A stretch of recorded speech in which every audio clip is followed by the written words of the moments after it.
పొరలకు ఏడ పని లేనట్టున్నది. తిన్నదరగక ఏం శీతో పనులు చేస్తున్నారో చూడురి.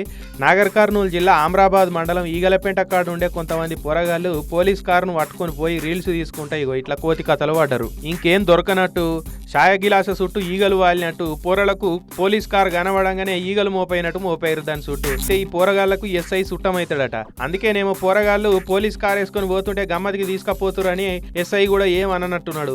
ఆయనతో పోరగాళ్ళు బండి మీద పోజులు కొట్టుకుంటా ఫోటోలు దిగి రీల్స్ వీడియోలు చేసుకుని బిల్డప్లు ఇచ్చుకుంటా సోషల్ మీడియాలో పోస్ట్ పెట్టిరు. ఇక అది చూసిన వాళ్ళందరూ పోలీస్ బండిని చప్రిగాళ్ళ బండిని చేసిరు కదరా. ఎస్ఐ చుట్టం అయితే ఏకంగా పోలీస్ స్టేషన్ కూడా బస్ స్టాండ్ లెక్క మార్చి పడేస్తారు కావచ్చు అని మస్తుగా కామెంట్లలో అరుచుకునే వరకు సిఐసార్ పెద్ద ఆఫీసర్లకు ఫిర్యాదు చేసిండట. పోలీస్ కారును చూసి ముచ్చడబడి ఎక్కి దిగితే పర్వాలేదు కానీ ఎవలేమనుకోరు కదా అని కొండంగలు ఏలాడబడ్డట్టు దాని మీద ఏలాడబడి నేనే పోలీసు అన్నట్టు పోజులు కొడితేనే మందితోటి ఇట్లా సోట్లు పడతాయి. పొరలకు తెలియదు అనుకుందాం కానీ ఆ ఎస్ఐకైనా ఉండాలి కదా. ఆ పిల్లగాళ్ళు చేసిన పనికి అట్టిగా ఎస్ఐకి ఇప్పుడు నెత్తి మీద సోట్లు పడబట్టి